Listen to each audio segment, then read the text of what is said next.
next, Dr. Oz. Funny man Mario Cantone. Me and my big mouth. Sharing too much information. I want to know, why do we wake up in the morning with what they call dragon breath or halitosis? And other embarrassing overshares. Jessica writes, I get acne on my butt. How do I deal with buttne? Talk about embarrassing. You have personal experience with it? Yeah, I've had buttne. Coming up next on Dr. Oz. Today, get ready to hear the most embarrassing overshares you've ever heard.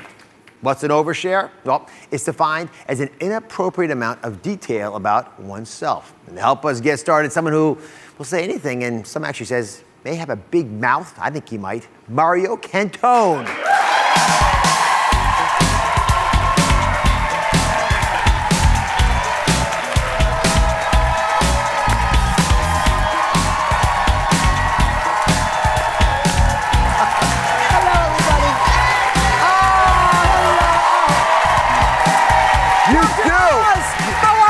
You're like a Thanksgiving float. Well, I am. Me and my big mouth. Oh, boy, that's a lovely tongue there. It was really nice. Did you enjoy that? All for you. I did. It felt like a throne until I really see that I'm inside somebody's set of a mouth. It's very bizarre. It's great to be here, Dr. Oz. Lovely to have you. I really am happy to be here. All right, so I brought this out because I want to know, why do we wake up in the morning with what they call dragon breath or halitosis? Oh. Is it called halitosis? That's a doctor term for it, yes. Yeah, the dragon breath flies. Dragon. Well, I remember the commercial. You've got halitosis. And they'd be like, morning. Like the husband and wife were going to make out, and they were like, morning. And they couldn't really do it because they smelled like crap. But do you remember that? I remember very well. So why do we have bad breath in the morning? I mean, is it worse if you eat uni and caviar the night before? It's changed a little bit by the stuff in your stomach, but most people think it's all about their teeth.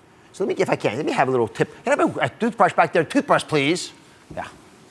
Go ahead and show me what you do at night when you go to bed. What do you do at night? I brush my teeth. I brush my teeth. You brush your teeth? Yeah, I brush my teeth. I floss. Yeah. And then I use this to play Huckleberry Finn and Tom Sawyer. What do you want me to say? All right. So the brushing is smart. However, hold on a second. Yeah. What really is going on in your mouth is this. Oh, what's... Yeah, that's all the food you had. Oh, I thought it was just green styrofoam. It's food. So it lays out in all those nooks and crannies in your tongue, yeah. right? And you're carrying it all night long. It traps all that stuff, bacteria, and because it's living in your tongue and you're brushing your teeth, guess what happens to this? It's parting it up in there, having the time of its life. All night long while you're going... It's doing that, and in the morning you get the halitosis. Right, so it settles in there. So Look, I feel like if Maleficent was a dentist. Let me have a tongue scraper. I'm going to show you something. What you're going to scrape the tongue? Yes. This is what you do? Here's what you do. You can use the brush and brush your tongue. It's better to do it with that. This is so elegant. But you got to be careful too. Yes. Well, you're not brushing. You're not scraping your teeth. No, but don't you have to? Some people if you scrape. Oh gosh, that's what it does. It doesn't do that, does it? Yes, really? you're scraping all the junk out of your tongue. You get that little white phlegm you get in your tongue, that coating. I probably have it right now. Yes. All right. Come on over here. All right. Now that you've overshared, you want your scepter? Yeah, that is my. I like that. He's got a crown. He's got a toothbrush scepter. Hello. Angelique is here. How are you? I'm good. Angelique, welcome to the show. Thank you. So I understand you're going to describe an embarrassing situation, and perhaps some might call an overshare, called thigh swoosh. Oh. Have you heard of the thigh swoosh? I have heard of thigh swooshing. Please describe it for everybody. Well, thigh swooshing is when your legs are rubbing together, and it sometimes can cause chafing. It could be painful, and quite frankly, I may be embarrassed sometimes when I'm wearing shorts, so I try to avoid that. Yeah, so you see like a little rashy kind of? Sometimes, Yeah, he has a picture, I think. Mario brought the picture. Here's the picture. Is this your thighs, Mario? No, that is not my thigh, Dr. Oz. I'm just asking. No, it's not, but guess what you can wear? You can wear these things. Ooh. These are little, they're thigh bands. You have those in your pocket all the time? I did. I have them in my pocket all the time. So bizarre. Look, you can put them on, and they just don't blister. I guess that's what it does. These are just, are you serious? Yes, I am very serious. It's angelic. It is. It's very nice. What do you think about those? It's soft. Yeah, they're It all right. is. What do you think? Would you wear these? I would, and I see that it has elastic on here, and it can hold on to my Sure, thigh, absolutely. so it wouldn't fall off. This is You need both pairs. Though. Thank you. I don't. I'm so. This is just bizarre. That Thank him for the gift. Angelique, thank him for the gift. Thank you so he feels much. better about it. No, I want to live. No. Right. You can cuff somebody and take them to jail and do a criminal arrest. Okay. Thank you very much, my dear. Thank you so much. Now, next overshare is an email question. Jessica writes, I get acne on my butt. This is what she wrote. How do I deal with buttne? So I asked dermatologist Dr. Janine Downey to get to the bottom of this important issue. Today we're talking about buttne. That is acne on the buttocks. Yes, it happens, especially when the weather's hot outside. It's caused by blocked pores on our rear ends. That's right on our booties. We're not supposed to pop them, to scratch them, or to otherwise pick or manipulate them. In terms of treatment for buttne, you can look to your board-certified dermatologist for a topical antibiotic like clindamycin. If you are having a mild case, you might want to go get a salicylic acid wash from over the counter or use a benzoyl peroxide product directly on the areas. And then a lot of us dermatologists do recommend cornstarch, and you need to wear breathable underwear so that the skin down thither can breathe. Thank you, Dr. Downey. What do you think about that advice, Mario? Well, you're not supposed to pop them because they can get infected. It's not like a zit on your face. You have personal experience with it? Yeah, I've had buttne, but I'm hairy. I'm Italian, so that happens, I guess, when you get a hairy cheeks, if you know what I mean. But years ago, Not now. Not now. Of course not now. No, but people, you can't, I don't know. There are people that shave their buttocks. I'm like, that's ridiculous. Just let it flow free. All right. That's what I think. So, but I think because you can get ingrown hairs. But if it's not about the hair, it's about dryness and. No, I think it's about the hair to a large extent. You got it right. Do you think it's the hair? Yes, it's a big part. I'm just trying to save the women from embarrassment. I don't want to say, the women have hairy asses. I'm not trying. That's not what I'm saying. I'm just saying the men. Speaking of hair, let me move on to Glennis. She has an embarrassing overshare as well, I understand. I do. I have to say that you're a very handsome in person, Well, though. God bless you, Glennis. Thank you. Okay, well. See, I told you. So you are. You are too. You are also a handsome he's person. really, really handsome. Yeah. Doctor, the wizard. I love him. So it's summertime, and I have this problem on my toes. I have little fuzz on my toes. It's like little hairs, and I shave, I pluck, I tweeze. I even thread them one time, and they just won't go away, and they're very uncomfortable and very unattractive. Toe fuzz? Yeah. Can I see them? You want to? Yeah, do you mind? I actually brought a little camera so everyone else can see them Ah, thank God I did a pedicure. too. Yeah. Right there. Yep. Y'all see that? Oh, there's some here too. The pedicure is beautiful though. Thank you. So how long, you've had them your whole life, I gather? Yeah. And how long do the hairs themselves get? They get long enough. I haven't measured them yet because. But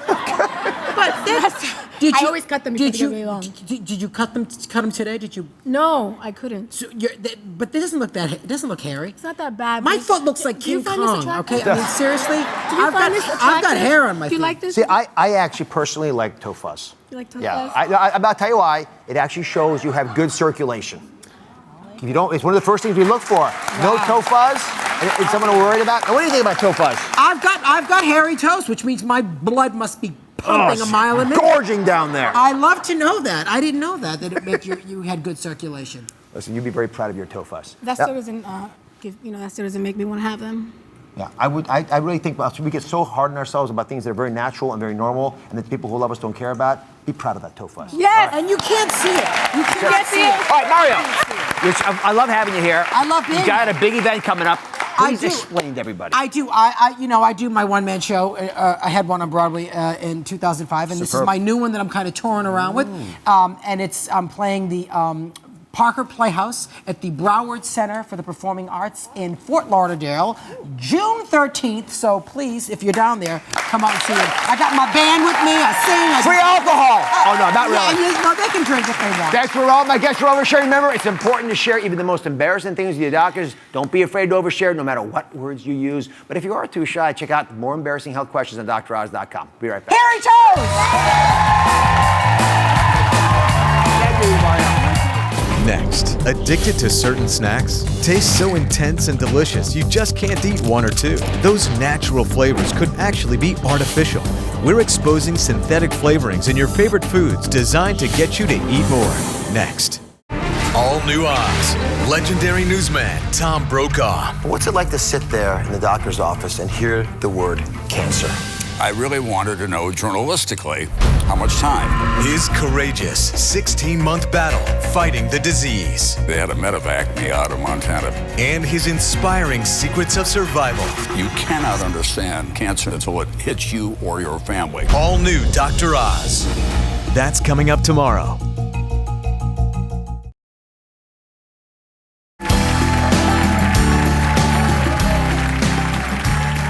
Have you ever had a snack where the flavor was so intense and delicious you couldn't have just one or two? Was it those sweet and spicy chips or maybe the honey barbecue? It could be because of artificial flavors. Are they the reason you're eating more than you want? It sounds like science fiction. Chemists and labs concocting flavors created to entice the tongue and seduce the senses, to the point of addiction. Recipes engineered to hook you with artificial flavors that leave you longing for more. Taste combinations not found in nature that can actually alter your brain's response and your emotions, causing you to crave and crunch again and again. But there's a darker side to the redefinition of delicious. Artificial flavors that are heavy on taste but light in nutrients could be contributing to obesity. Today we ask, could the flavors you crave be compromising your health? One man says he knows the reason why these flavors are making you eat more. Mark Schatzker, author of The Dorito Effect, is here. He went inside one of these flavor factories that food companies use to create their products. What did you discover there? So here's how it works. Very simply, they take real food, grapes, lemons, roast chicken. They analyze the flavor chemicals that make them taste that way. Then they produce them in factories and add them to whatever they want. Could be in soft drinks, could be in potato chips. This really got going, this technology got going in the early 60s, and it's that cohort that we see as the first spike in the obesity epidemic in the late 70s. It's only gotten a lot worse, as you know. The second thing I learned is that the so-called natural flavors that you see on boxes, all natural flavoring, they're every bit as synthetic, engineered, and contrived as artificial flavorings. Chemically speaking, they're virtually identical. So how is it that these flavors get us to eat more? I understand that tasty things are good, but why are the artificial ones even more of a problem for us? Well, very simply, they make food taste better. I called my book The Dorito Effect because the very first Doritos, no one knows this, were just salted tortilla chips. They didn't sell that well. It wasn't until they flavored them. The first flavor was taco. The second one, we all know, nacho cheese, made them irresistible. So the really interesting question becomes, why does flavor have this hold on us? It's very important. In nature, flavor is the language of nutrition. It's how your brain knows where the nutrients are, what food it's like. The food your brain likes are hooked up with nutrients. There was a study in the journal Science a few years ago that found that the flavors we most love in tomatoes are all connected inextricably to important nutrients. We love tomatoes because they're healthy. But if you then slice off those flavors from the tomatoes, leave all those nutrients behind, and start to put them wherever you want, you create a food that is telling a nutritional lie. You create food that is more delicious than it deserves to be. My goodness. I think we're getting into an eating pattern where we have desires for foods that can't be met by actual food. One of the hallmarks of food addiction, and this has been measured with functional MRI, is cravings that aren't met by eating. I think flavors play a huge role in what's gone wrong with food. So you look in brains with this MRI scanning and you see changes that confirm this? You see, if you look at the brain of a food addict versus someone with, let's say, normal or healthy eating patterns, the desire on the part of the food addict is crazy. They crave food. It's a disease of craving, just like alcoholism is, just like drug addiction is. The problem is when they get the food, it doesn't meet that expectation. They're constantly let down, so they continue to eat. One of the most interesting insights is that we all think people who eat too much, so-called food addicts, just love food too much. It's actually completely reversed. They desire it too much. But people with a healthy relationship to food are probably getting more actual enjoyment from what they eat. Oh, unbelievable. So here's the thing. Mark is arguing that synthetic flavoring has become so potent that real food can't compete. So before the show, I had everyone in the audience smell 2 different vanilla extracts. One real, the other synthetic. Then we had everyone guess which was the real one. So audience, which one do you guys think it was, A or B? A. Pretty evenly split. Let me go through here. Which one do you think it was? A. And why? I thought it was more like an authentic vanilla, and then the other one was like too strong. Okay, so you think A was more authentic. Yeah. I definitely thought B. B, and why? It smelled more like alcohol, and if you buy real vanilla extract, it's more expensive, so it only makes sense that it would have more alcohol in it. That's my take on it, but... You drink a lot? No, I don't. But I bake a lot. You bake a lot. It's interesting insight. What did you think? A. A, for what reason? It smelled like vanilla yogurt. It smelled like vanilla yogurt. B. B. Because when I bake and I smell the vanilla extract in the jar, that's what exactly it smells So interestingly, some folks are saying it tastes like it's used to taste to me, so I'm comparing it. Others are saying it just doesn't taste the same. So 50-50 sort of split here, just in my little sampling. Well, you ready for the poll results? Oh, you're gonna love this. This is really good. It turns out 54% of the audience thought A was real, 46% voted that B was real. So it really was split in half. The real vanilla, my friends, was B. And I gotta say, you're applauding, but the audience, interestingly, you pointed out a few insights. The alcohol sort of smell is real vanilla. So what actually smells like what you'd expect vanilla to be was synthetic. Now, you have actually a pretty good insight here. I would love if you can explain to us why these artificial flavors get us to eat more. Because they make a promise. They make food so exciting that literally it tastes better. If I gave you a glass of sugar water, you took a sip, you'd probably think, that's quite bland. You just wouldn't be interested in any way. If I added a strawberry flavoring, you'd sip it and you'd say, that's delicious. It's making, once again, that promise of nutrition, but it's not delivering it. It tastes good in the moment, but where does that take you in the long run? So Mark is arguing that when you have a synthetic flavoring, you put something in your tongue and it's like a 4th of July, fireworks, fantastic events, your taste buds, they're partying it up.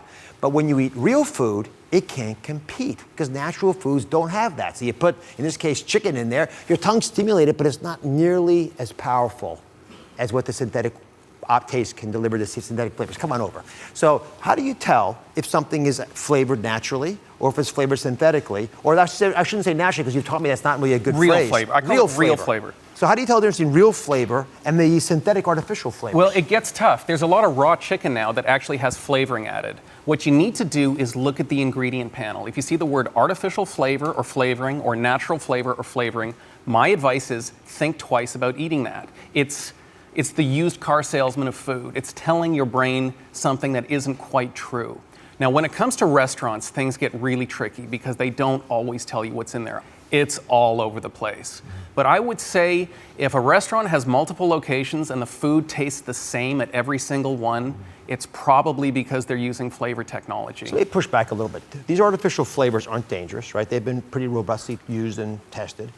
Many would argue, I think very rationally, that if it makes that food taste better, what's the problem? Well, to some degree, I agree with that. It makes food taste better. It makes us eat more. Well, guess what? Obesity is the second leading cause of preventable death, the first leading cause of preventable disease. Eating too much is our biggest problem. So in that regard, I say it is harmful. And what about picking organic foods? Are they immune from this problem? No, they're not. I wish it were so.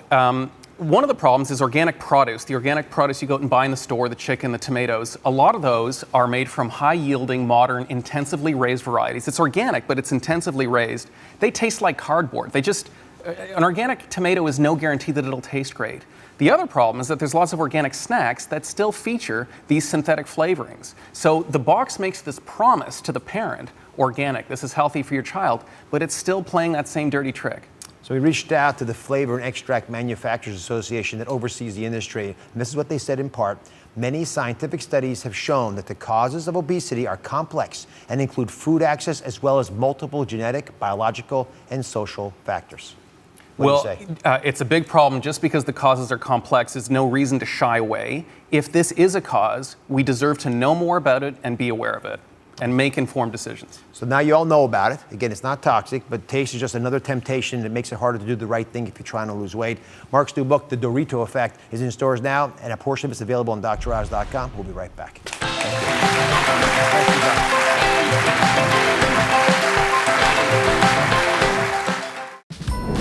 food flavor can you not resist? Vanilla gets me every time. Whenever I eat anything with a touch of vanilla in it, I have to stop myself from eating the entire box. One of my all-time favorites. Share yours on Facebook.com/Dr. Oz. Next, do you always have butterflies in your stomach? Does your belly battle you every day? You search for a cure, but nothing works. The cause may not just be in your tummy, it could be in your head. The plan to get your nervous stomach back in control. Coming up next.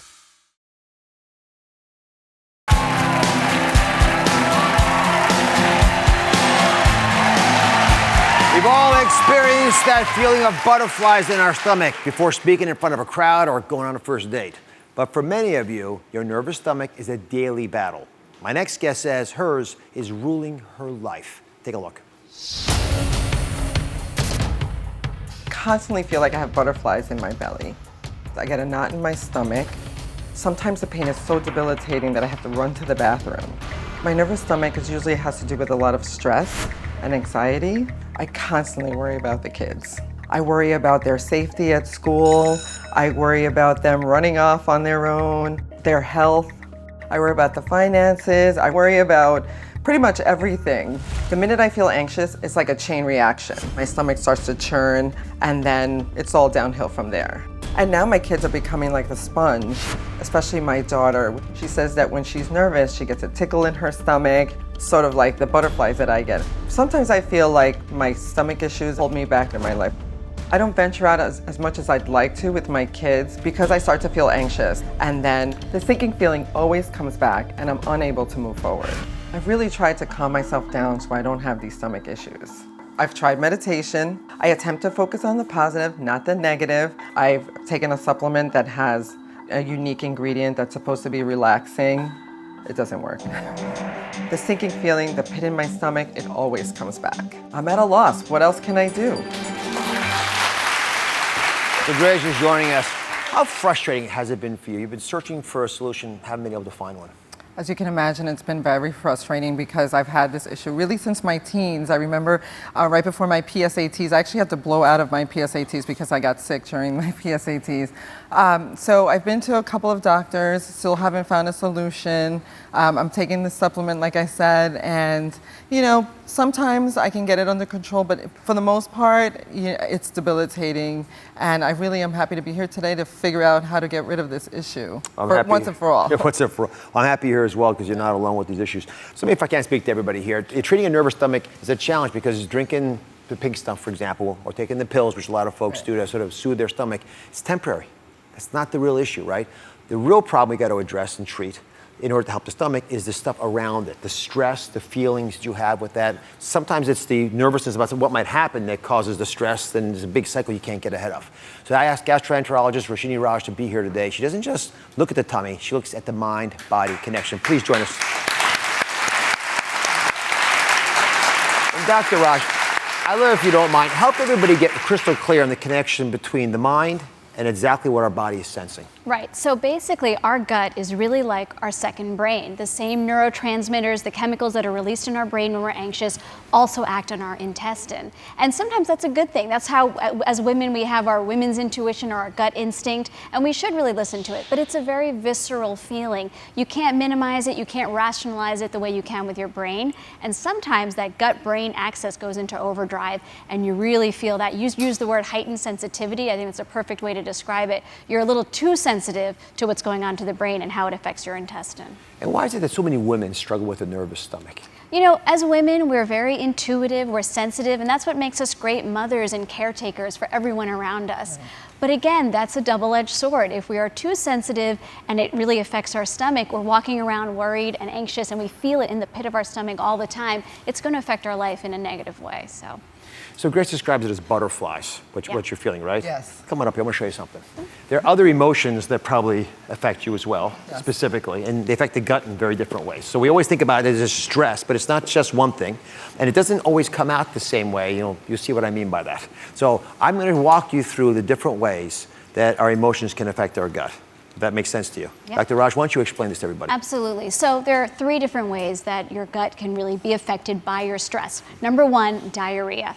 What happens when you're very stressed out, it can cause your intestine to contract very quickly. That moves things through way too fast, and that causes the runs, unfortunately. The second one we're dealing with now is constipation. This is the opposite. The anxiety causes your intestine to literally go into shock. It's stunned, it's not moving, you feel bloated, sluggish, things are not going in the right direction.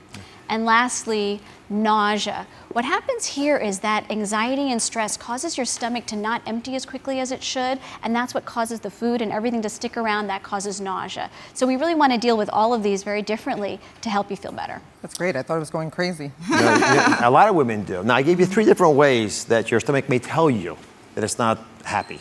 Which of the 3 happens to you? The first one. The first one, diarrhea? Yeah. All right, For here, sure. I'll have you stand by diarrhea. Oh, thanks. Only for a second. I want to find 2 more audience members. I want to have someone who's got constipation and someone who's got nausea. Let me start with constipation. You're very honest. Thank you very much. What's your name? Sybil Harris. Sybil? Yes. And if you don't have to go into too much detail, but what actually happens and how does it manifest itself?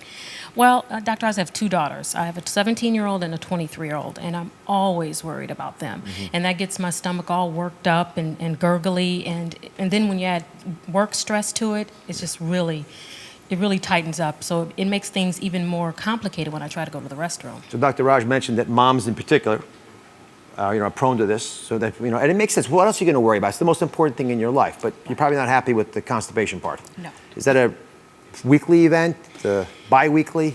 It happens all the time. No, how often do you go to the bathroom? Maybe once a week at the most, All right. actually. Thank you. I get everyone's, people going like this because they've had that too. All right, stay here. Let me get someone who's got nausea. Nausea. How are you? Dr. Osgood, how are you? What's your name? Deborah. Deborah. And describe what's going on in your life that's leading you to have nausea. I have a tendency to overthink things. So I will worry about what's going on at home or what's going on at the office, and then I will start to feel anxious and upset and nervous. I tend to get very emotional, and that will trigger the butterflies in the stomach. That starts, and then the nauseous feeling comes on. All right. So I've just identified 3 classic ways that you might identify problems in your stomach. When we come back, I've got a plan for anybody to soothe their nervous stomach, whether you're experiencing constipation or nausea or diarrhea, a solution for all. So stick around. Next, does your stomach feel nervous all the time? Diarrhea, constipation, nausea, and you have no idea why? Your gut may be trying to tell you something. Uncover what's really causing your discomfort. The 2-step plan anyone can use to soothe a nervous stomach. Next. All new Oz. Legendary newsman Tom Brokaw. What's it like to sit there in the doctor's office and hear the word cancer? I really wanted to know journalistically how much time. His courageous 16-month battle fighting the disease. They had to medevac me out of Montana. And his inspiring secrets of survival. You cannot understand cancer until it hits you or your family. All new Dr. Oz. That's coming up tomorrow.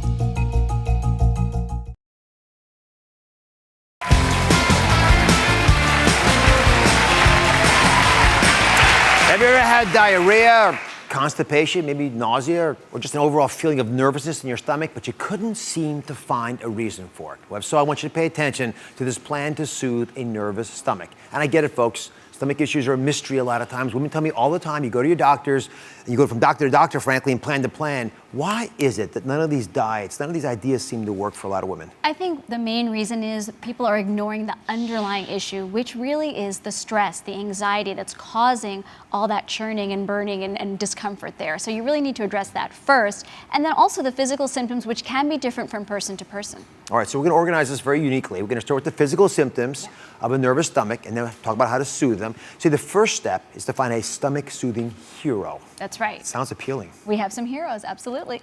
Good ones? All right, come on over. Yeah, let's go. We have 3 very different women with very different types of nervous stomachs, and almost all of you at home will relate to one of these 3. First up, Sybil very bravely acknowledged that you have constipation. Right. I won't have you repeat how frequently, but it's not enough. You're not happy about it.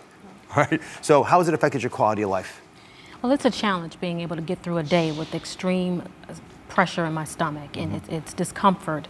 And it not being able to go to the restroom again is just very uncomfortable. Yeah. We forget how much of a bliss it is. How blessed we are. We just go to the bathroom. Simple things like that elude us, especially if we're nervous. So what's our solution? You call it a flaxative? We have a hero for you, the flaxative, which is very simply flaxseed. Flaxseed is great. It's a powerhouse for your digestion because not only does it have fiber, it also has a lot of omega-3 fatty acids, which are really great for your lining of your intestinal wall. You can have it whole, but I like it ground actually. Just throw it in a coffee grinder. It's easier to digest that way. And you can throw it into a smoothie, sprinkle it on a sandwich or a salad. Try that smoothie if you don't mind. I always want folks to like what we're offering. Yes, I agree. In terms of their taste, so we won't What do do you it. think? This is really good. It's pretty nice, right? Yeah, it's told got some you. great fruit in there. You have to go to the bathroom yet? I'll drink more. Yeah, have another sip. Yeah. Before the show is over, we're going to follow you back. Yes. We've got a little camera in the toilet. We're going to prove this works. Good. Like that. And remember, you can actually use it in recipes as a substitute for egg. If you do 2 tablespoons of ground flaxseed and water, substitute it for egg, it's really going to help things moving along, get you feeling better. Yeah. I love the concept that you could take something as basic as an egg and make a one-to-one replacement in most things. And it should, if you're one of the constipated, nervous belly folks out there, get results. I wish you the best of luck. Thank you so Keep much. moving things along. Right. Good luck. Okay. Next up is Deborah. So your issue is nausea. What have you tried in the past to help you with the nervous nausea stomach? I've tried a lot of the over-counter remedies, and I've also tried some natural things that my father suggested. He's into vitamins and herbs. Nothing works. Well, first, I'm glad you tried, because sometimes it does, sometimes it doesn't. Take it away, Dr. Yes. Raj. And by the way, nausea, we've all felt nausea. It's one of the worst feelings in the world. So I can totally sympathize and empathize with you. This is your hero. Also natural. Your dad would like it. Ginger. This is one of those tried and true remedies which actually works. Ginger has something called phenols in it, which actually relaxes your stomach. This is a great way to give it to kids as well. A ginger ice pop, ginger and lemon, so they'll love it. And it really helps move things along through your stomach. And what causes nausea is when your stomach isn't digesting and moving things as quickly enough. So this is going to help do that. So thank I'm you. hoping it'll help you feel better. It's got a little bite to it, doesn't it? It's good. It's tangy. Little tart. How do you make it? This is just lemon, water, and ginger, and you just freeze it in a popsicle maker. Oh my goodness. Yeah. And have that really easy. That close to you. Enjoy it. Yeah, it's very good. You Thank can you. have, you can have Dr. Rogers also. Thank you. And finally, back to the beginning. Remember, Grace started us all off and honorably stood in front of diarrhea, which is it's actually what I get also when I get nervous. So it's not crazy, right? Because if you're nervous, you want to get everything out of your system so you can get going, and that makes sense in a while, but not for our lives when you're worried about being on a subway. So Dr. Raj, what's the hero here? Okay, the hero here are bananas, and we're talking about green bananas, so the unripened bananas are the best ones. You really want to have this about 30 minutes before a meal. You can have it cooked, actually, that's a great way to do it. Here's with a little brown sugar. It's delicious, absolutely. But it also helps slow things down. It's gonna bind up those runs that want to come out of you too quickly. It's also a great source of potassium and other things, but this is what you want to try. It'll keep you full more easily as well, so it's great. So you're probably nervous right now. Oh, yeah. Yeah, so you better eat this quickly. You don't want to have any accidents up here. What do you think? That's really good. And you're all laughing, but if I pulled you up here, I'd be having some problems as well. Very nice. It's good. Good. Give it a try. Yeah, I think it'll thank make a you. difference. All right. Thank you for sharing Yes. your story, Dr. Raj. Wonderful advice. Dr. Raj also has some mind-body relaxation techniques. She's created how-to videos that we're going to post on droz.com, along with the complete plan we talked about today. So share it with your friends. We'll be right back.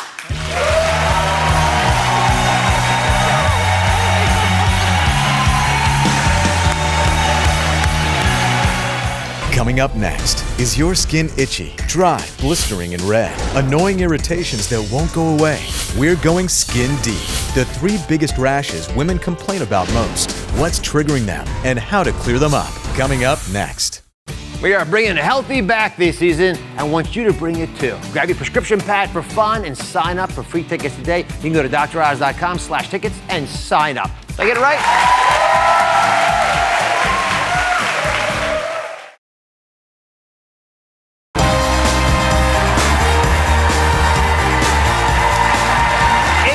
Scratchy, lumpy and bumpy, red and flaky, and sometimes even smelly. These are all rash signs, and often they can be somewhat of a mystery. But today we're going to use 3 of our biggest senses to help identify the 3 biggest rashes women complain about the most. You guys ready to do this with me? I need all your senses. The first rash is one that I want you to touch. Now, I'm told this is not contagious, and I'm pretty sure it's correct advice, so I want someone to volunteer. A couple people, who wants to come down and touch this? Let's, why don't you both, you come down here. How are you? What's your name? Tiffany. Tiffany? Tiana. Well, come on in here. Hey, someone up there. Who was up there? Come on down. All right. Now, you just got to stand back here. We're not leaving the studio. Okay. Now, put your hand in there, and I want you to describe what you're feeling. Be specific. You feel bumps? Bumps. And big or small bumps? Some big and small bumps. Now big bumps. Now big bumps. All right. Yes. Put your hand in there now. Oh, goodness. Is it wet or is it dry? It's wet and gooey. Ooh. And lumpy and bumpy. And bumpy. Mm-hmm. Anywhere in your body you might find that? I hope not. You hope not? Come on, dear. Let you go in there. Here's some towels to wipe your hands off with. Let's see. Again, the key question, describe what it's like and then tell me where you might find it on your body.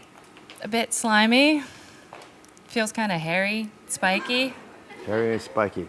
Any guesses where this might be found in your body? Maybe your legs. Your legs. Very, very good. Show your hand. Oh, I'm not going to shake. Share your towels over there. It is folliculitis. Now, come over here, look carefully. Let me explain what it is. So folliculitis is, you see how these little hairs coming out of the pimples? So when you have an infection of the follicle where the hair's coming through, that's what you see. Now, it happens on your legs a lot when you shave. Men get it on their face. Sometimes women get it on their face from makeup. You don't take it off the right way. And you typically see this is a magnified version of it. But with these hairs coming out in the middle, you can see they got trapped with pus around them because this material couldn't come out. So they can be red, they can be itchy, they can burn. You've all had these on your bodies. Yeah. So who's actually had this before? Oh, we have a victim here. You guys can go on back. Nicely done. And thanks for being so brave with that. So, where was it on your body?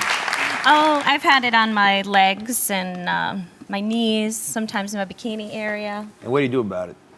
A lot of times just put lotion on it is about all. Lotion's not a bad idea. Usually it goes away within 1 to 2 weeks, but one of the key things is to shave the right way. So make sure you have a warm shower, obviously ahead of time to loosen things up. Use shaving cream, and most people advise changing your shaving blades every 3 days. I don't think anyone does that. Anyone change their shavers? No guy would ever do that. But don't if it's a year old, it's too much too. So in the middle somewhere. All right. Now next thing. And for the women who have makeup on, please get your oil off of your face. And if you have really oily makeup, that's one of the big reasons you might end up with problems with folliculitis, so be thoughtful about them. Okay, now, that was touching. Everyone survived. Now we have something that's a bit more difficult. It's smelling, which unfortunately everyone's going to have to smell together because I can't contain this. And this is powerful stuff. I purposely did not open it earlier because I didn't want to chase you out of the studio. So who wants to hold this? You want to hold this? All right, are you ready? Yep. Now you're gonna whiff this. I'm stepping away because I don't like the smell. And tell me what it smells like and if you've had a rash with the smell before. Are you ready, everybody? Yeah. Lean in here, lean in here. Everyone lean forward, it's a lean forward moment. Oh, God. You guys all smelling that? You won't have had this, sir. I can tell you what it is. Yeah. So what do you guys think that is? Fish sauce? What is it? Fish sauce? I'm sorry. Stinky feet. You said fish sauce? Yes. Did you hear the part about the rash? This is people. Okay. No, it's not fish sauce. It wasn't fish sauce in here either. Okay. What do you think it is? I have no idea. Smelly feet. It could be feet. It actually is close. It's something called intertrigo. It's the rash you get in between the folds of your skin. Women classically get it under their bra. I have a picture of it, actually. I might be able to show you. See that little picture? So yeast and bacteria are attracted to the area because it's warm and moist, and that makes it prone to chafing. That's why it's stinky. So there's bacteria and fungi grow in there. So if you want to prevent this, make sure your bras fit normally, which you should all be doing, even if it's, what you say it was again? Fish sauce. Fish sauce. Don't put any fish sauce under your bra at all, and then keep the area clean. All right, next up, I've got to challenge you all here. I want you to look very carefully. Now, you can't see this rash, but you'll be able to see the results of it. Now, what is that? It's not thought of as a rash usually. Not thought of as a rash. Any clues? Dandruff. So people don't think of dandruff as a rash, but it really is. It's something called seborrhea dermatitis. And seborrhea dermatitis, sorry about the mess back there, guys. Seborrhea dermatitis, we don't actually know what causes it for sure. We think it's a fungus on the skin, but to prevent it, you want to wash your hair more often to keep the dead skin cells from building up. And you can try over-the-counter dandruff shampoos, but what I personally like a lot is apple cider vinegar. You mix it 50-50 with just regular old tap water, right? And then once you've got that sort of equal mix, so right about there you'd stop. And then you have a little container, put a little spray bottle on there, and you can put this on your hair just before you get in the shower. I like the smell sort of anyway. It changes the pH. There we are. Changes the pH of your scalp, and by doing it, makes it harder for fungus to grow, so you don't have that buildup of material that just sloughs off and causes the dandruff. You can learn lots more about how to prevent and treat these rashes at DrOz.com. Check it out. It's pretty cool stuff. We'll be right back.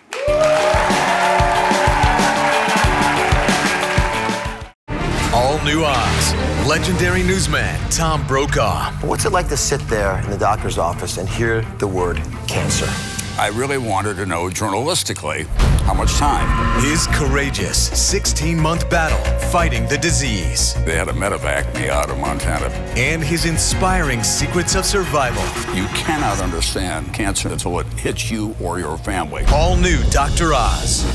That's coming up tomorrow. All new Oz. Legendary newsman Tom Brokaw. What's it like to sit there in the doctor's office and hear the word cancer?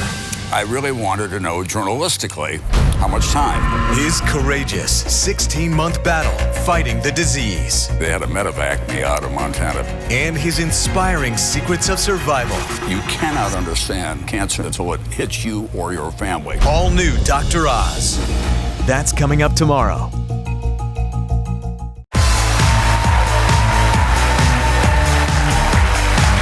As parents, I think we can all agree that we do things for our kids that we would never normally do or even think we could do. But for one dad, this rings especially true as he crossed into unknown territory. Check out single parent Greg Wickhurst and his daughter Izzy. Now, being a longtime subscriber to the shaved head look, Greg didn't have much to offer his daughter in the hairstyling department. So he took matters into his own hands. And I'm talking about literally into his own hands. He took a class at a local cosmetology school to learn the classic art of braiding hair. And now he's become such a pro, he enjoys showing off his creation on Facebook for all to see. Now check out this bun. And how about that crisscross work? Isn't that pretty cool? And he has no hair. That's pretty good. Now it's time for In Case You Missed It. First, a plan to soothe a nervous stomach. And we've all experienced that feeling of butterflies in our stomach. But for many of you, your nervous stomach is a daily battle. Constipation is one of the biggest symptoms, and I have just a solution. It's called a flaxative. I love flaxatives because you can sneak flaxseed into almost anything you're eating, in your morning smoothie, on sandwiches and salads. And here's the good part, you can swap out the eggs in any recipe. Just take 2 tablespoonfuls of flaxseed in 2 tablespoonfuls of water, and then just replace 1 egg. Same amount of volume, and you can make it just about all those foods you want to make and get some of that flax that'll help with some of those belly issues. Next, my great friend and National Geographic explorer Dan Buettner has traveled the world and found the places where people live the longest. He calls these places blue zones, and he's come back with their secrets. For example, they make a 5 p.m. wine time. It's too good to be true, I know, but it's true. People in the blue zones drink 1 glass of wine a day, and they believe it will help them live longer. So if you enjoy a glass of red wine in the evening, try it with a handful of healthy nuts. Just make sure you keep it to 1 glass of wine and have it with some good friends. To learn about all the secrets Dan has discovered to get to live to 100 and beyond, get a copy of his new best-selling book, The Blue Zones Solution. Finally, please be careful of dubious people online that make it seem like I'm endorsing their products, because I don't. To see a full list of our trusted sponsorship partners, you go to DrOz.com, and I will see you next time.